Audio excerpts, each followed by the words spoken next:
L'actualité internationale des 7 derniers jours, vue par nos éditorialistes. Et comme chaque vendredi, une semaine dans le monde avec aujourd'hui à mes côtés Jean-Christophe Ploquin, rédacteur en chef éditorialiste à La Croix. Bonjour Jean-Christophe. Bonjour Raphaël. Avec également Ziad Limam, directeur du mensuel Afrique Magazine. Bonjour Ziad. Bonsoir à tous. Alain Chalvron sera avec nous dans un instant, ancien correspondant de France Télévisions à Washington et à Pékin. Et puis en fin d'émission, vous retrouverez comme chaque vendredi Laure Simoes, directrice éditoriale de Cartooning for Peace pour les illustrations des dessinateurs de presse. Et cette semaine, Joe Biden a surpris son monde, confronté à ses premières vraies difficultés. Le président américain s'est livré à l'exercice de la conférence de presse, inédit pour lui depuis son entrée à la Maison-Blanche il y a 2 mois. Et parmi les questions, il n'a pas manqué d'être interrogé déjà sur une éventuelle nouvelle candidature dans 4 ans. Écoutez. Mais oui, ma réponse est oui, je me représenterai en 2024. Du coup, c'est ce qu'ont retenu tous les commentateurs. Plaisanterie, gaffe ou bien déclaration délibérée, Jean-Christophe Ploquin? Plaisanterie. Plaisanterie, je pense qu'il a répondu un petit peu de façon très spontanée. Il a rectifié ensuite un petit peu le tir de ce qu'il avait dit en disant, vous savez, moi, c'est très difficile de savoir ce qui se passera dans 3 ans et demi ou dans 4 ans. Oui, il a quand même dit qu'il repartirait avec Kamala Harris, donc il doit donner corps quand même un peu à cette hypothèse. Oui, alors, donc je pense qu'il est quand même dans une projection. Moi, je trouve que il a répondu par une forme d'ironie. C'est quand même une façon de dire, écoutez, il y a peut-être des sujets un peu plus importants en ce moment que de se projeter dans un futur où chacun sait qu'effectivement, il aura 82 ans, que ce n'est pas forcément l'âge idéal pour se représenter à un poste de président. Donc, je pense qu'il a voulu, pendant toute cette conférence de presse, il a essayé de ramener toujours un petit peu le débat sur son grand acquis qui est le plan de relance, donc qui est un plan absolument phénoménal qui permet d'envoyer beaucoup d'argent dans les ménages, chez les ménages américains. Près de 2 000 milliards de dollars. Voilà, de rebooster l'économie américaine. Et c'est vrai que comme c'était le premier exercice auquel il se livrait, les questions ont fusé un petit peu dans tous les sens. Il y avait eu aussi il y a une semaine la question posée sur Vladimir Poutine. Est-ce que vous pensez que Vladimir Poutine est un tueur? Et il répond un petit peu spontanément.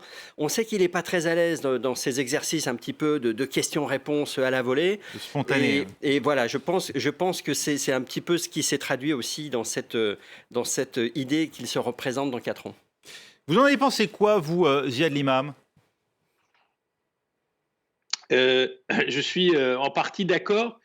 Je pense aussi que cette réponse spontanée, mais bon, quand on connaît un peu les chefs d'État, quand même si lui n'est pas très à l'aise, ce qui est vrai, et qu'il a tendance à être un peu gaffeur, je pense qu'il y a des gens autour de lui qui draftent, qui écrivent, qui préparent. Et je pense aussi que c'est un message au Parti démocrate, c'est un message à la base, c'est un message à tous les, comme on dirait aux États-Unis, tous les would-be candidates du Parti démocrate. Je suis là pour durer et je ne suis pas là pour un mandat. Même si tout le monde sait que ce n'est pas forcément la vérité, au moins ça permet de donner du temps au président et qu'il ne soit pas considéré comme un one-term president et donc déjà soumis à des pressions politiques très importantes à l'intérieur même de son parti. Des gens qui s'imagineraient pouvoir s'attaquer à Kamala Harris dans presque 4 ans, des gens qui se voient un destin. Et donc il se donne, par cette espèce de pirouette, il se donne de l'air à un moment où la problématique intérieure américaine le rattrape sur la question de l'immigration, sur la question des armes. Au moment où cette espèce de lune de miel commence, même avec le plan de relance, commence à se dissoudre, c'est les 100 jours, etc., même avec la vaccination, les problèmes américains sont toujours les mêmes, les problèmes américains reviennent, immigration, armes, questions sociétales. Vous avez vu qu'il a fait une sortie particulièrement musclée aussi sur les voting rights, sur les droits de vote qui sont attaqués dans des États républicains du Sud où on veut réduire en fait le nombre d'électeurs. Donc voilà, l'Amérique d'aujourd'hui, elle est là devant lui, elle n'a pas disparu par miracle et il doit s'attaquer à ça. Et pour ça, il a besoin de dire « j'ai du temps, je ne suis pas un président de 3 ans et demi ». Ah, il y a aussi ce moment où interrogé sur les tentatives du camp démocrate, vous venez de le dire, de réformer. Alors, il y a eu d'abord les velléités de certains États républicains, effectivement, de restreindre l'accès au vote, et puis les tentatives aussi du camp démocrate de réformer la procédure dite de filibuster, c'est-à-dire la capacité pour la minorité au Sénat de faire de l'obstruction. Joe Biden a perdu un peu le fil de sa réponse. Écoutez. Alors, je vais vous dire quelque chose qui va peut-être vous paraître outrageux. Je n'ai jamais été très mauvais lorsqu'il convient de calculer le nombre de voix au Sénat.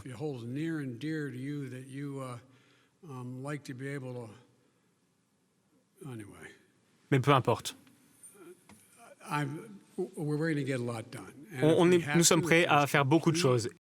De quoi alimenter, Alain de Chalvron, le procès en incapacité instruit par une partie des républicains pro-Trump envers Joe Biden? Oui, évidemment, ça donne pas une très bonne image de lui. C'est comme le fait de trébucher sur l'escalier qui monte sur le Air Force One, évidemment. Bon, on sait qu'il n'est pas tout jeune, Biden, mais franchement, depuis qu'il est là, c'est pratiquement un sans faute, je dirais. Donc c'est de bonne guerre que les républicains l'attaquent sur son âge, mais au fond, ça ne va pas l'empêcher quand même de mener son mandat jusqu'à son terme, c'est-à-dire encore 4 ans tout de même. Au-delà, on verra. Oui, au-delà, justement, Alain, vous avez trouvé un peu curieux qu'il donne corps, en tout cas, à cette possibilité d'une nouvelle candidature, qu'il ne souhaite pas, là, justement, se distinguer et dire, bien non, moi, je ne serai le président que d'un mandat, mais je serai actif? Non, écoutez, c'est de bonne guerre. Il faut qu'il montre qu'il est là pour gouverner et pour durer, qu'il n'exclut pas un deuxième mandat. D'ailleurs, je pense que même dans sa tête, en réalité, il n'exclut pas complètement. S'il est en forme, dans 4 ans, après tout, un président qui a plus de 80 ans, ça s'est déjà vu aux États-Unis et ailleurs. Il n'y a pas de raison non plus de l'exclure complètement. Mais de l'exclure a priori au début de son mandat, comme ça semblait être le cas, ça serait s'affaiblir, tout simplement. Donc c'est de bonne guerre. Pour le reste, beaucoup de questions ont porté sur la crise des migrants. Joe Biden s'est défendu d'être à l'origine d'un quelconque appel d'air par sa politique de régularisation, tout en justifiant sa clémence envers les enfants. Écoutez. Chaque année, on a vu une augmentation du nombre de migrants. En particulier en janvier, février et mars. Ça se produit chaque année. Ces personnes viennent car c'est la période pendant laquelle ils peuvent voyager sans mourir, car il ne fait pas trop chaud dans le désert. Deuxièmement, ils viennent à cause de ce qu'il se passe dans leur pays. L'idée que je vais exprimer, chose que je ne ferai jamais, que si un enfant non accompagné se retrouve à la frontière, nous allons simplement le laisser mourir de faim et rester de l'autre côté. Aucune administration précédente n'a fait cela non plus, sauf Trump. Je ne vais pas le faire et je ne le ferai pas. Alors, sincère sans doute dans les convictions qu'il exprime, Joe Biden, mais l'avez-vous trouvé d'abord convaincant pour l'opinion publique américaine, Jean-Christophe Cloquin? Alors, c'est clairement l'un des sujets où le clivage est le plus fort et la différence est la plus forte entre Donald Trump, son prédécesseur, et Joe Biden. Sur la question des migrants, entre le Parti démocrate de Joe Biden et le Parti républicain de Trump, c'est vraiment frontal. Et on a tous en tête ce mur que Trump voulait construire, qu'il a commencé à construire. Donc si Biden veut donner des gages à son parti, à son électorat, pas nécessairement à toute l'opinion, mais à ceux qui votent pour le Parti démocrate, c'est évident que sur ce thème-là, il faut, en tout cas pour l'instant, qu'il soit dans l'ouverture et dans la générosité vis-à-vis des migrants.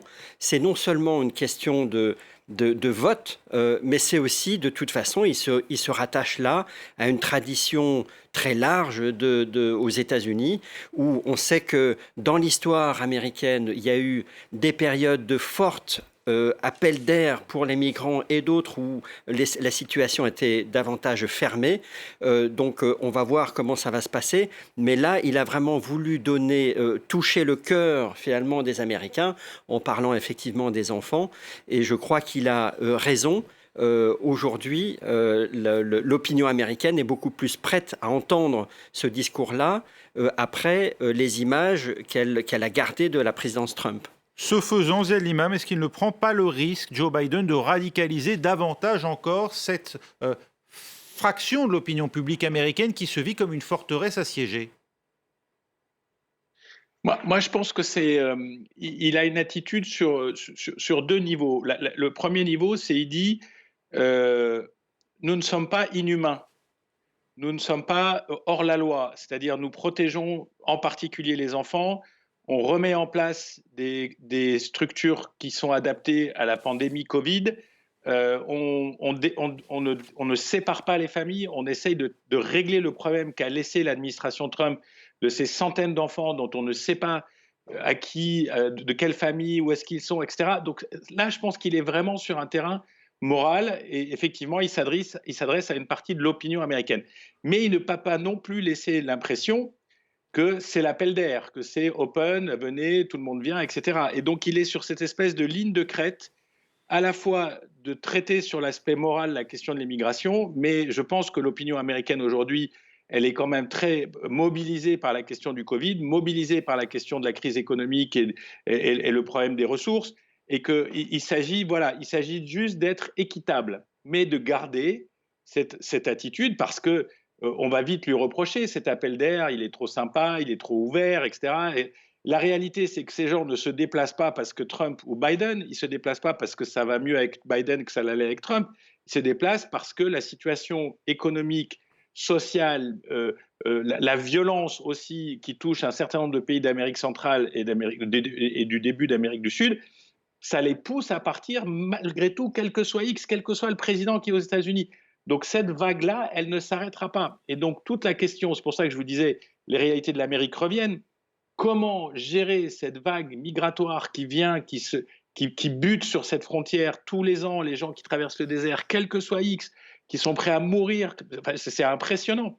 Et on ne voit pas quelle peut être la réponse rationnelle à cette vague qui est là, comme celle qu'on connaît aussi en Europe avec les bateaux qui changent de chemin pour contourner les vedettes de Frontex. Donc voilà, on est confronté à ça, donc on est entre l'équilibre moral et la fermeté sur le fond.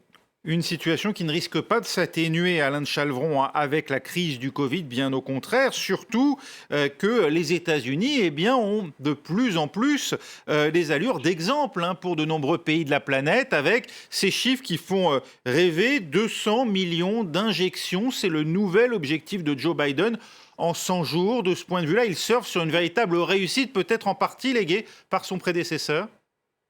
Oui, tout à fait. Je crois qu'il faut rendre hommage pour une fois à Donald Trump. Il a géré cette crise du Covid d'une manière déplorable, d'une manière complètement irrationnelle, sauf sur un point. C'est-à-dire qu'il a vu effectivement que la solution, c'était dans la vaccination à plus ou moins long terme.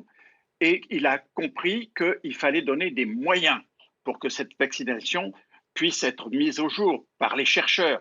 Donc il a dépensé des milliards de dollars pour la recherche, et ça a donné ces résultats-là, c'est-à-dire qu'on a réussi à avoir des vaccins en moins d'un an. Donc il faut rendre quand même à Trump ce qui est à Trump. Cela dit, c'est vrai que Biden a très bien organisé sa politique de vaccination à outrance, et qu'aujourd'hui il en récolte les fruits naturellement. Jean-Christophe Ploquin, Trump a su rêver aux étoiles, comme a dit Emmanuel Macron dans un entretien cette semaine à la télévision grecque, pour dire que les Européens ont sans doute été trop cartésiens, alors que les Américains, une fois de plus, ont été ambitieux. Mieux organisés peut-être aussi, en voyant très grand, avec ces vaccinodromes sur lesquels nous-mêmes en France sommes aujourd'hui un peu à la traîne. Oui, les Américains voient souvent plus fort. Ils sont prêts à mettre beaucoup d'argent aussi. Je pense que c'est ce que Alain de Chalvron a souligné. La prise de risque au départ, en même temps le fait de financer de nombreux laboratoires pharmaceutiques différents. Donc il y a eu effectivement cette bonne vision de l'enjeu de la vaccination, cette capacité à mettre vraiment beaucoup d'argent sur la table. Et ensuite, effectivement, c'est finalement une sorte d'attitude complémentaire de Trump qui a fait ces choix-là et de Biden qui, lui, rappelons-nous, durant sa campagne où Biden est resté presque invisible, enfin, oui. Il était chez lui alors que Trump avait une attitude complètement différente par rapport à la maladie elle-même et par rapport à la pandémie.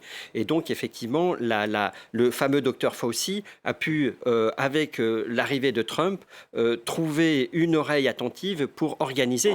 Et il y a évidemment le rôle des États fédérés aussi, qui est très important. Les États fédérés démocrates, notamment, ont beaucoup joué le jeu. En n'ayant pas crainte d'avoir recours parfois à des méthodes marketing dans des grands stades avec des Michael Jordan, des grandes figures qui sont là pour attirer à la vaccination. Les relais d'opinion. On a eu trop de pudeur, nous, en France, quand Olivier Véran, pendant des semaines, répétait « pas de vaccinodrome chez nous ».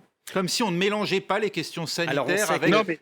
On sait que ça renvoie au fait que lors du SRAS, Roselyne Bachelot avait vu les choses, qui était à l'époque ministre de la Santé, avait vu les choses en très grand et que finalement, il n'y avait pas eu besoin de ce déploiement et on lui avait reproché finalement d'en avoir fait trop. Donc voilà, il y a sans doute eu cette prudence, mais je pense aussi une vision de la vaccination comme l'enjeu clé qui a tardé, je pense, du côté français et européen. Ziad Limam. Mais non, mais on a été affaibli, étouffé par nos propres qualités, le process, la réflexion, le ceci, le cela. Et la deuxième chose, c'est qu'on a été assez nul en termes de recherche, ça il faut le dire. Et quand on avait de la recherche, et je pense en particulier au cas de BioNTech en Allemagne, on dit souvent que les Allemands sont très très organisés, mais BioNTech a inventé le vaccin, le premier, le vaccin ARN. Il a été inventé en Europe. Et comment ça se fait que ce vaccin qui est inventé en Europe, qui est imaginé par des ingénieurs, des biochimistes en Europe, se retrouve entre les mains de Pfizer aux États-Unis sans qu'il n'y ait aucune clause, rien pour dire on se protège. Et c'est ce que les Américains ont fait, c'est ce que les Anglais ont fait. On a les rivalités aussi, c'est ce qui s'est passé à l'Institut Pasteur, par exemple, les rivalités entre équipes. Oui, mais très bien les rivalités, mais au moins protégeons. Enfin, je veux dire, les Anglais ont forcé pratiquement la main à AstraZeneca, et nous, on est resté dans cette espèce de monde un petit peu, très organisé, très lent, très bureaucratique. Mais encore une fois, je rappelle, BioNTech est une entreprise qui vit en Allemagne, qui est installée en Allemagne, avec des ingénieurs et des créateurs allemands, même si leur histoire est belle parce qu'elle est liée à la migration. Mais comment ça se fait qu'on ne s'est pas mieux organisé sur un plan capitaliste et Boris Johnson, c'est comme Trump, des fois il dit des trucs énormes mais qui ont un sens. Il dit le capitalisme a vaincu, mais c'est pas normal. Oui. C'est pas normal que le capitalisme ait vaincu. D'autant plus que ça s'est fait quand même à coup de carnet de chèques. C'est-à-dire que la réussite américaine, il faut le rappeler, Jean-Christophe le disait à l'instant, Ziad, elle s'est faite aussi à coup de millions de dollars sur la table, ce que ne peuvent pas évidemment dépenser un certain nombre de régions du globe, à commencer par l'Afrique. Oui, d'accord, mais l'Europe, elle a quand même acheté pour 2 milliards de doses, c'est-à-dire de quoi nous vacciner 4 fois chacun. Donc, on avait de l'argent, c'est juste qu'on ne l'a pas mis au bon moment. Et la deuxième chose, vous parlez de l'Afrique, mais il n'y a pas que l'Afrique. Si vous regardez la carte mondiale de la vaccination, il y a une espèce de zone qui se vaccine, qui est en marche de vaccination et qui sera grosso modo entre 2021 et 2022 sera vaccinée. Et il y a une partie du monde, c'est tout le sud du monde, et y compris une partie de l'Asie, qui ne sera pas vacciné avant 2023, voire 2024. Et on le sait, c'est extrêmement dangereux.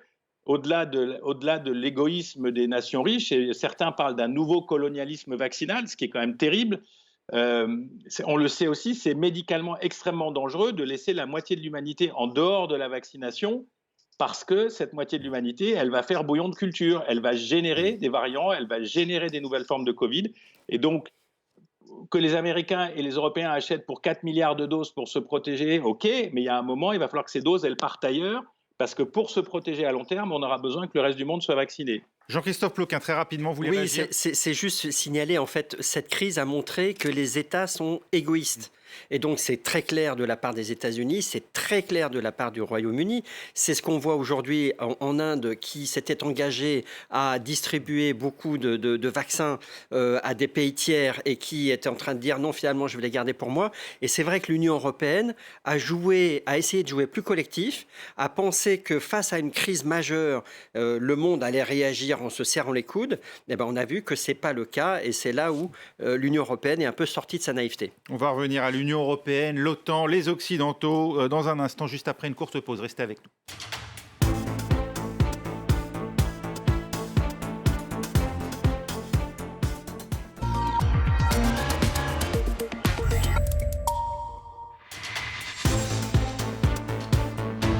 C'est la suite d'une semaine dans le monde avec toujours à mes côtés Jean-Christophe Ploquin, rédacteur en chef éditorialiste à La Croix, avec également Ziad Limam, directeur du mensuel Afrique Magazine, et avec Alain de Chalvron, ancien correspondant de France Télévisions à Washington ou encore à Pékin. Et cette semaine, Emmanuel Macron tape à nouveau du poing sur la table face à la Turquie. Interrogé par nos confrères de France 5, le président français accuse sans ambages Ankara de chercher à perturber la prochaine élection présidentielle française de 2022. Écoutez. Et il y aura des tentatives d'ingérence pour la prochaine élection. De la part des Turcs ? Évidemment. C'est écrit. Et d'ailleurs, les menaces ne sont pas voilées. Donc je pense qu'il faut qu'on soit très lucide. Moi, je considère que ça, c'est insoutenable. Après, moi, j'ai noté depuis le début d'année une volonté du président Erdogan de se réengager dans la relation. C'est ce que je lui ai dit tout à l'heure. Et donc, je veux croire que c'est possible, ce chemin. Mais je pense qu'on ne peut pas réengager quand il y a des ambiguïtés. Et je pense qu'en tout cas, je ne veux pas réengager une relation apaisée s'il y a derrière de telles manœuvres qui se poursuivent.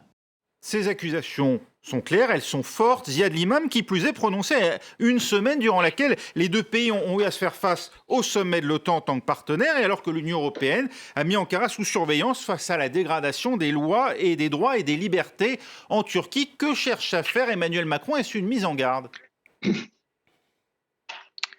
Non, ce que dit Emmanuel Macron, il dit « je sais ce que vous faites ». Et il n'y a aucune raison que comme il dit, je reset la relation franco-turque, sachant que vos intentions sont plutôt agressives. Mais la question turque est posée, elle est posée en France, elle est posée avec l'OTAN, elle est posée en Allemagne aussi, parce que ça oblige les Allemands à prendre des décisions et à se positionner.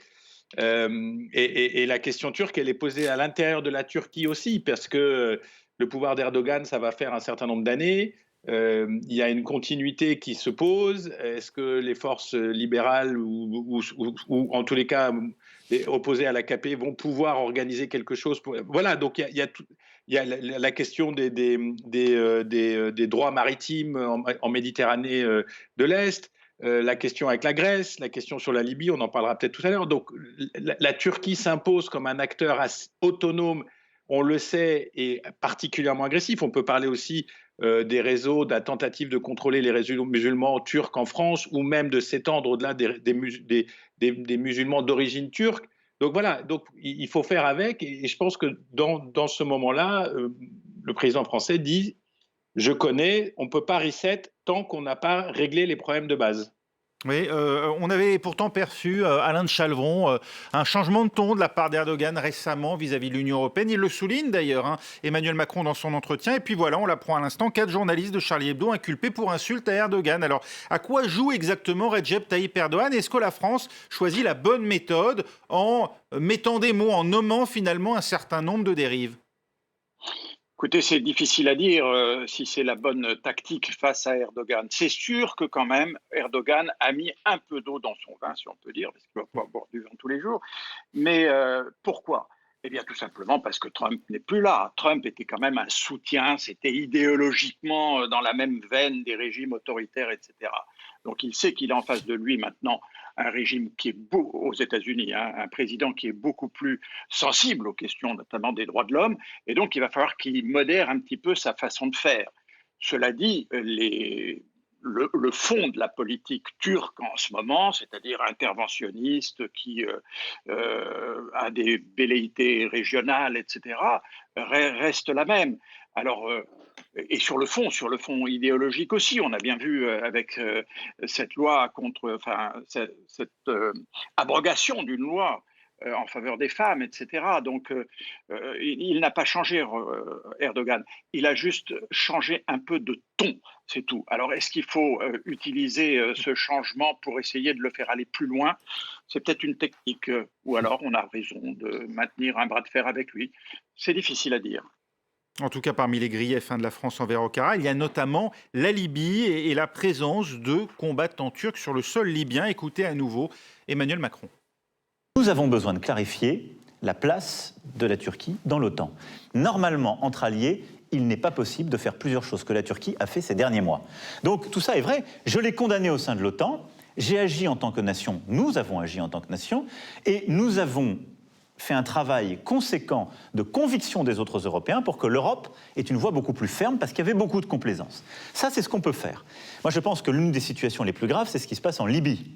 Vous l'avez dit, malgré la conférence qu'on avait tenue à Berlin, Turquie n'a pas tenu sa parole, elle a envoyé des combattants étrangers, elle a envoyé son armée. Moi, je mets beaucoup de pression pour qu'on ait maintenant un retrait. La Libye, Jean-Christophe Ploquin, où la France compte rouvrir une ambassade. Emmanuel Macron a même reconnu la dette de la France après l'intervention occidentale de 2011. Est-ce qu'il a raison de le faire ?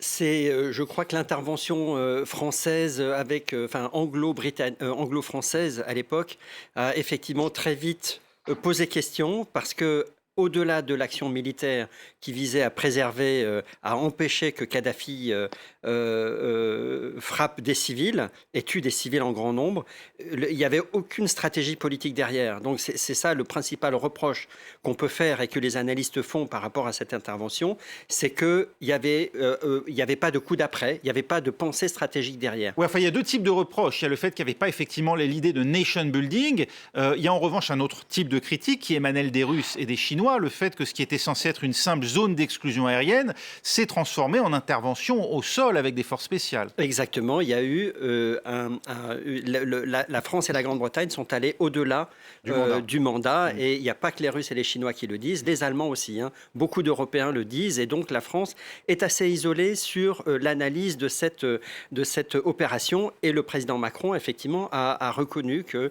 ce n'était pas un bon scénario.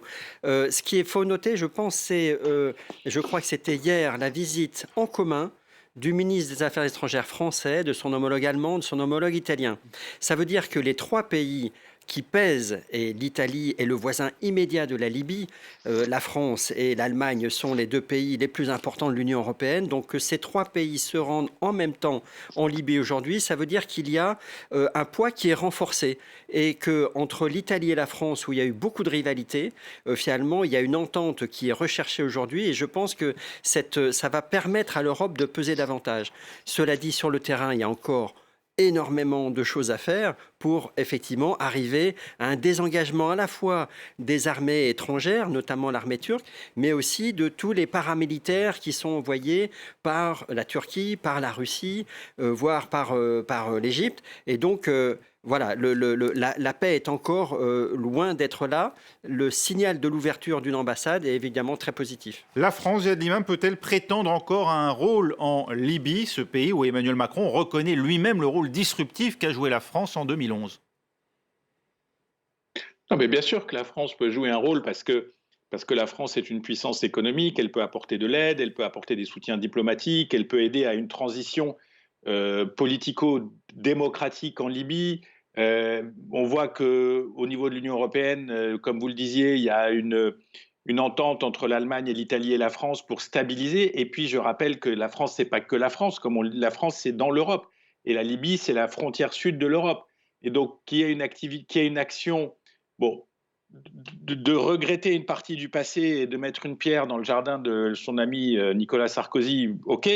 Mais maintenant, il faut qu'on soit actif pour aider à la reconstruction politique de la Libye. Et là, je pense aussi qu'il ne faut pas se focaliser que sur la France et que sur l'Italie et que sur l'Allemagne, etc. Il faut se focaliser sur les Libyens eux-mêmes, c'est-à-dire sur leur volonté de sortir de ce chaos dont ils ne sont pas responsables il y a 10 ans, mais ça fait 10 ans que ça dure. Donc maintenant, il faut sortir de ce chaos, s'entendre sur des bases minimales, voter, reconstruire, repartir. Cette Libye, elle est centrale, pas que pour l'Europe et pour l'Europe du Sud, elle est centrale pour le Sahel.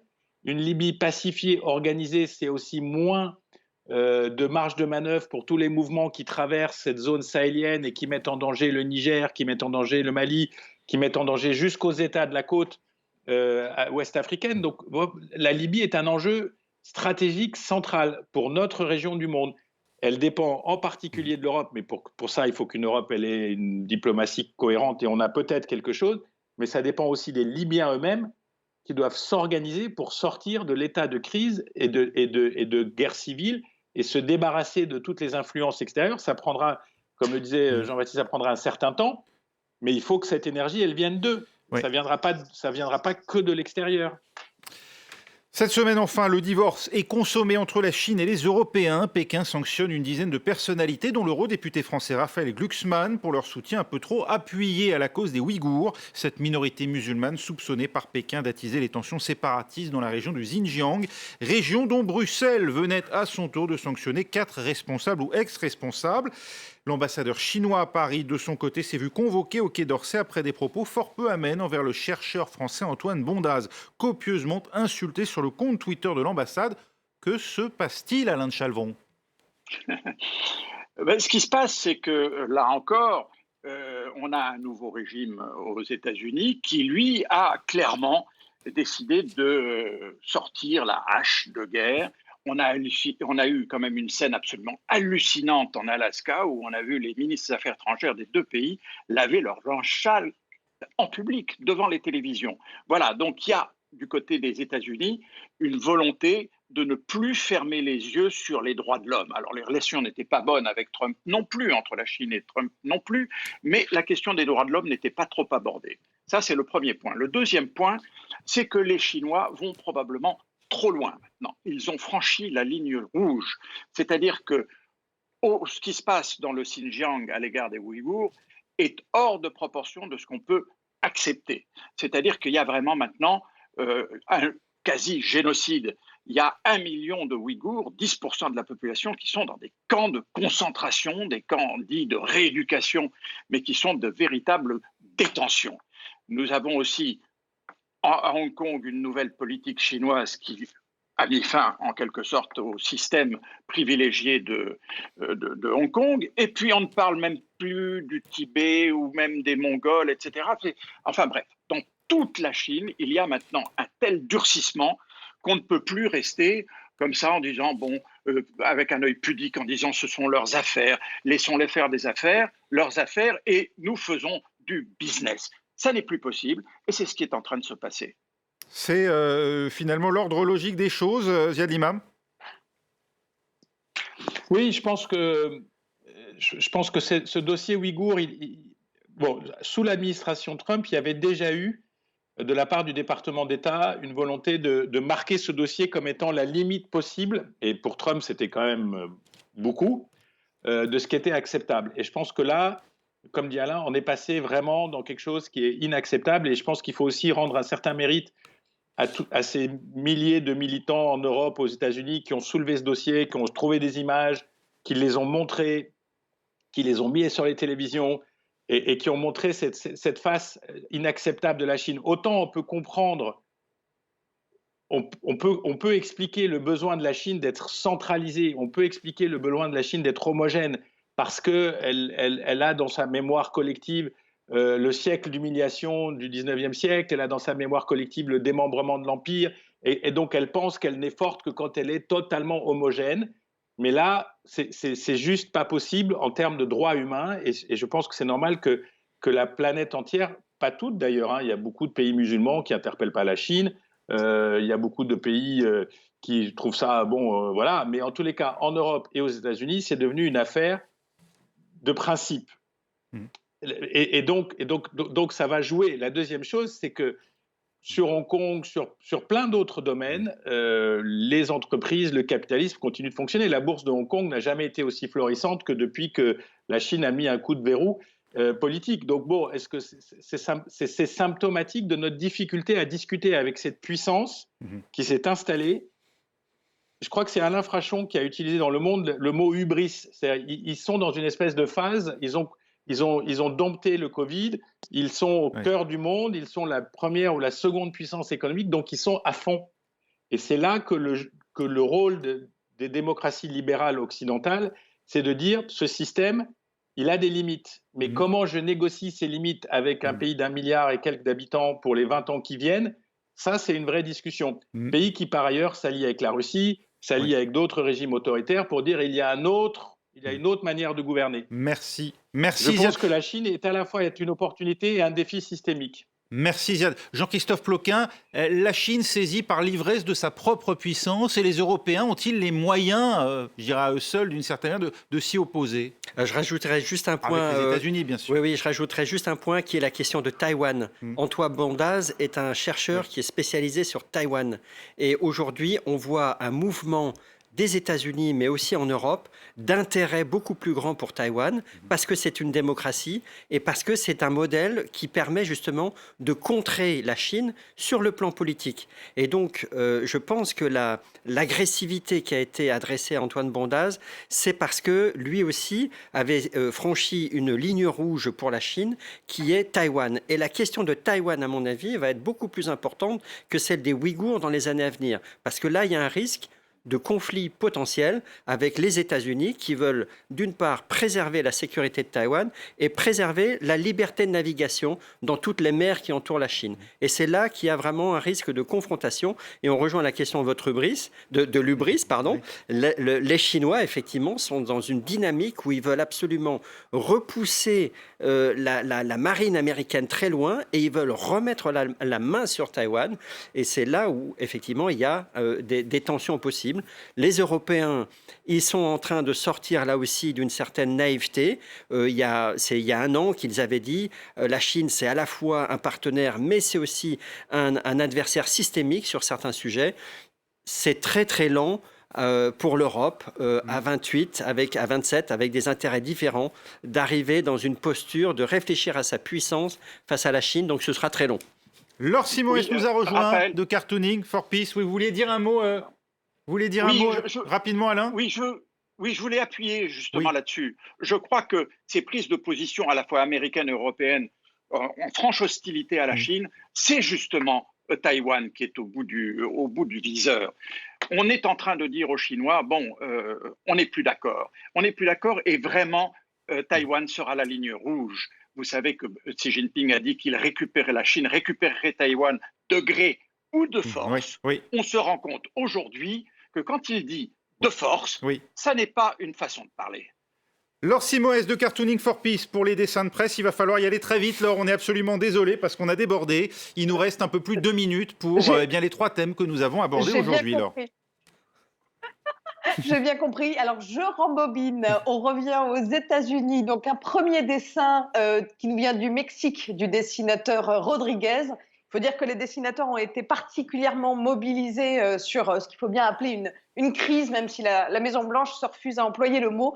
Donc, il reprend, vous l'aurez deviné, la fameuse couverture du Time qui dénonçait la politique migratoire abjecte de Trump.